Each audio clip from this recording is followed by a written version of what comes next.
大家好，我是面具人。今天咱们要讲的话题有些沉重啊，我会从一些根本性的问题告诉大家，我们每个人都到了不得不做出人生抉择的时刻了。你们看，现在全世界都在右转，甚至是步入独裁啊，民主国家一个接一个的又重新的走回独裁。我也看了。全世界再回到奴隶制也只是时间的问题了，而我们呢，必须要在那一天到来之前做好准备，尽量的爬到更高的阶级，不让自己沦为奴隶阶层。说白了，就是要赚钱。今天咱们节目的第一个话题就来讲一下几内亚又重新的走回独裁了，废除宪法了。然后呢，面具人我也想由这个话题延伸出来一些人性的问题。然后呢，在节目的后半段呢，就必须要说赚钱的事儿了。在这种环境下，不赚钱站稳脚跟的话，以后绝对会世世代代为奴的，根本没有翻身的机会。为啥？你们看完今天的节目就能明白了。OK， 不要忘了转发面具人的节目到3个平台以上，就可以参加抽取本月大奖 Exit 的鱼类蛋的活动，并且呢，把这个节目不要忘了点赞、订阅、打开小铃铛，这样呢，你们就不会错过面具人每一期的精彩节目了。好，咱们先来讲一下几内亚政变的事儿啊。当地时间9月5日，几内亚首都发生了军事政变，政变的领导人马马迪·杜姆布亚带领着他的士兵控制了几内亚的总统，那个叫个啥孔代是吧？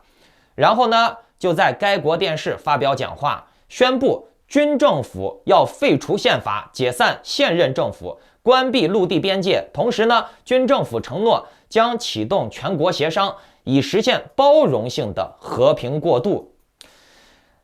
这个军政府的和平过渡的意思就是。在座的各位，谁同意谁反对？反对的请举手。好，把这个反对的拉出去枪毙了，就和平了嘛。又一个民主政府变天了呀。大家观察一下啊，短短的这几年内啊，越来越多的国家从民主又走回了集权。东亚有台湾、香港，南亚有缅甸，中东则有阿富汗、叙利亚，非洲你看几内亚刚政变。还有好几个国家都已经不玩自由民主了啊，或者呢，仅仅是把自由民主当成愚民工具啊，就像台湾一样，你们看看，对吧？映入眼帘的，很明显的就能看出来，什么网红洗脑呀、大数据洗脑呀、媒体洗脑呀，对不对？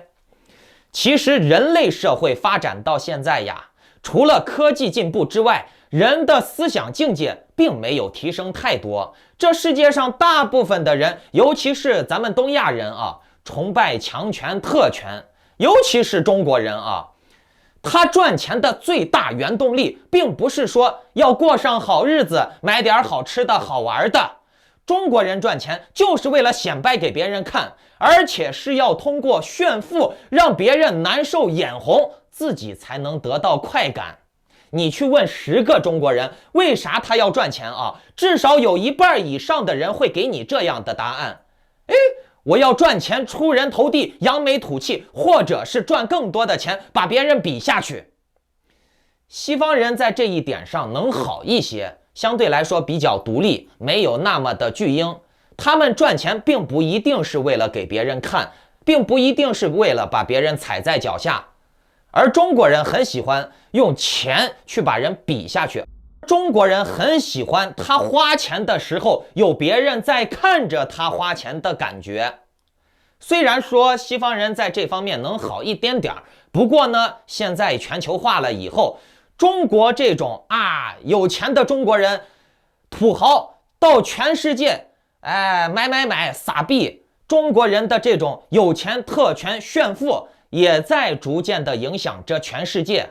可以这么说，集权社会人民的快感就是通过践踏更弱者而获取的。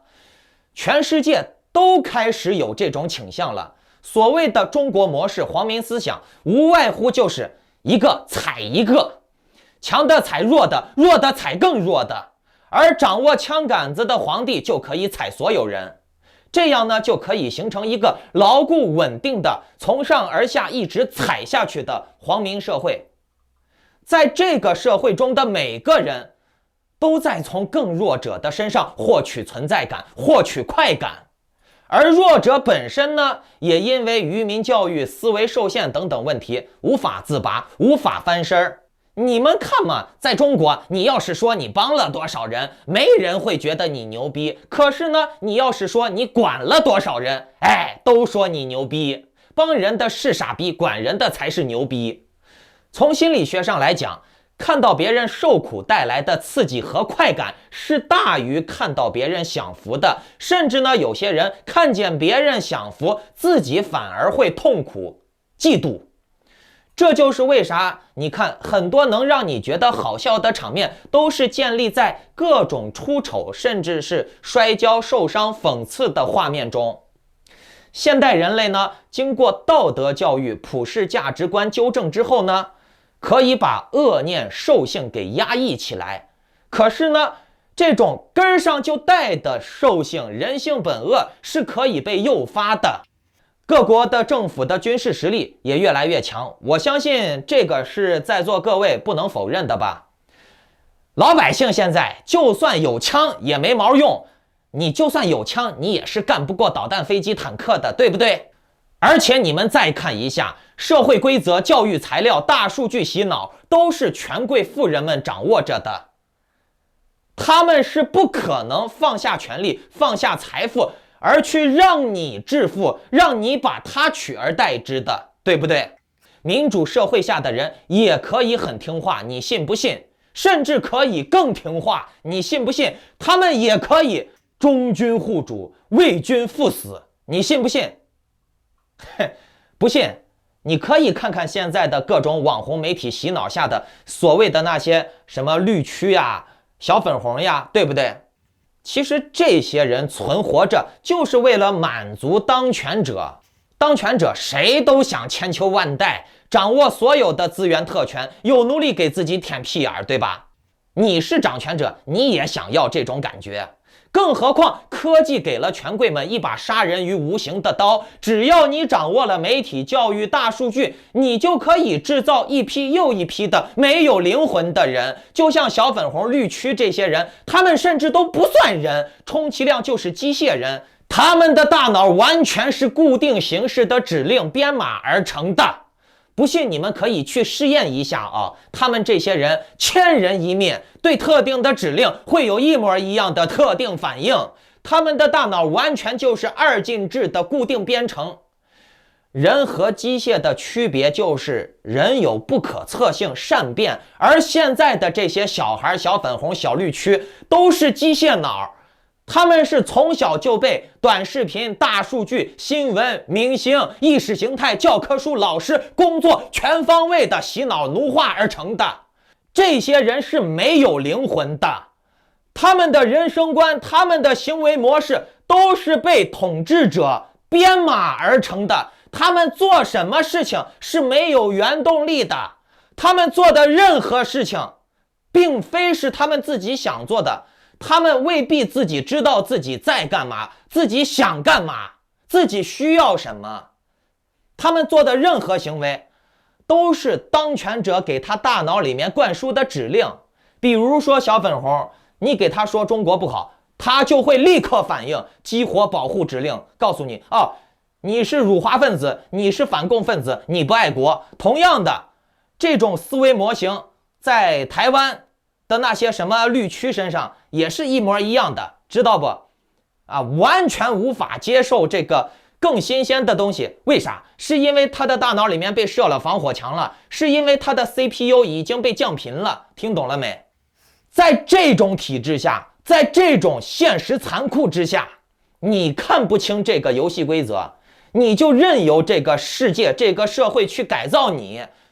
你被改造了以后，然后呢，你的孩子就更加被洗脑，你的孙子就会更加的奴化，然后呢，你或者你的孩子就会像大陆的父母一样，或者台湾的父母一样，帮着你伟大的政党领袖去阉割你自己小孩的灵魂，去告诉你的小孩要护谁，哪个主，忠君护主，啊，为了伟大的领袖啊，挡子弹，奉献我自己的激情，只不过方式不一样啊。台湾只是比大陆嘴上多了一个民主而已。我就问你，台湾人这些啊，他知道他自己脑子里面到底在干嘛吗？你自己的行为真的是你原发的吗？还是说你是为了迎合这个社会，迎合这个政党？嘿嘿嘿，世界的发展趋势就是这样，在科技和军事的加持之下，奴隶可不会再像古代一样抄起菜刀就能继续闹革命了。在这种局势下，你没有任何反抗的余地。如果说有，也就只能是尽量让自己看清社会现实，赚更多的钱向上爬。不但要有钱，还要有脑子，并且呢，要时刻保持自省和清醒，判断准局势，而且还要把自己的这种本领教育给自己的下一代。否则呢，你的下一代很有可能也会滑落下去。任何贵族家庭、权贵家庭啊，他们教育自己的孩子永远都是精英模式的教育，而这些屁民、贱民、贫下中农教育自己的孩子就是在养狗，就是要教出来一条听话的好狗。听懂了没？将心比心，你不想世代为奴，同时呢，那些权贵们、有钱人们，哪一个不想千秋万代呢？所以说，看清楚游戏规则，看清了游戏规则，赚钱，打破这个圈，跳出来这个圈，听懂了没？我们再来看一下比特币啊。诚如面具人我所料，看，我在这个月一开始就说过，接下来很难看到5万以下的比特币了。而且呢，我上个月也说的非常准，8月份的比特币过5万很难。但是呢，9月份就很容易上5万了。你看，这个月比特币破了5万以后，就很难回去了。我当时说的是，比特币这一次突破是真突破，不是假突破，千万不要做空啊，小心一点。同时呢，诡异的事情还在继续。你看，比特币涨了，其他的币呢，诸如 Cake、香蕉币、平头哥反而都跌了。嘿嘿嘿，面具人想要先恭喜一下前几天看到我节目的观众朋友们，听了我的警告不要做空比特币的观众朋友们，祝贺你们躲过一劫了啊！嘿嘿。然后呢，我建议呀，你手里的其他的优质的币，比如 Cake、香蕉币之类的，也不要轻易的下车。前几天我也是这么提醒过你们的。你们要能看懂庄家的思路呢，尤其是香蕉币这种，包括 Cake， 庄家已经提前预判了你的预判了。很多 old school 们觉得，比特币大饼要涨了，所以呢，其他的币也会涨，跟着大盘走。结果呢，其他的币就是不跟大盘走，是不是预判了你的预判呢？然后呢，就把你爆死了。我们来看一下啊，香蕉币它有一个好处，它现在有自动质押挖矿功能了，年化收益可达154%，仅仅月度收益就有12%，这就相当于你投10万块钱，一个月就能躺赚1万2，一年就能躺赚15万。然后呢，香蕉币它现在还有添加流动性等等玩法，月收益可以达到100%，听懂了没？相当于赞助那些种子币啊，提供流动性，你会获得非常大的收益。这就是为啥香蕉币能够快速崛起，并且经久不衰的原因。因为香蕉币经常会合作一些优质项目质押，让大家获利的。我早就说过 ，DeFi、GameFi 是在全球加息印钞的背景下，唯一有一战之力的加密货币。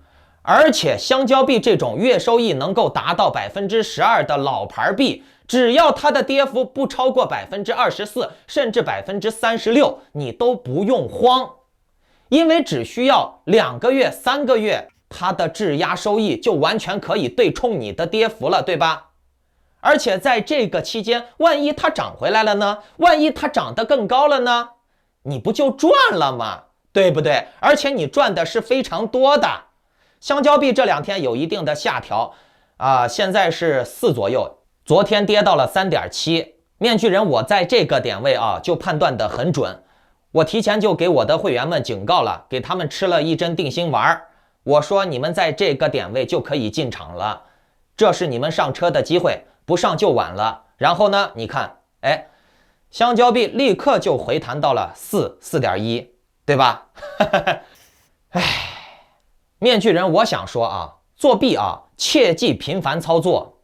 如果出现低点了，你可以适当的补一些啊，但是呢，不要进进出出，出出进进，这样子做亏手续费不说，而且呢，容易让自己割冤枉肉。你看它跌了一点，然后你就出了，然后嘞，你看它涨了，哎，你又心动了，你又买回来。那面具人，我问你是图啥吗？对不对？你连这一点抗压能力都没有，你还玩个啥吗？对不对？很多容易进进出出的人啊，他很可能是梭哈了，所以呢，他才容易进进出出，因为本摊的太大了，心态不好。面具人，我建议大家啊，不要动不动的梭哈，要注意自己的持仓比例，因为你梭哈了，风险大不说，你的心态也容易崩。你会时时刻刻都在想着自己的这个老本呀，身家性命压上去了，万一没了咋办？当你一紧张，心态崩溃了以后，你就容易做出失误的操作，导致你大亏。本身就梭哈了，然后再加上心态不好，操作失误或者是判断失误，那就大亏，对不对？如果在座的各位有想要了解香蕉币的购买以及质押流程的，或者是想跟着面具人提前布局更多的潜力优质项目的，请看这是我的 LINE ID， 添加我办理会员入群手续。同时呢，别忘了转发这个节目到3个平台以上，就可以参加抽奖哟。你们还剩4天时间就会开奖了，剩下的话呢，我们群里面再见，拜拜。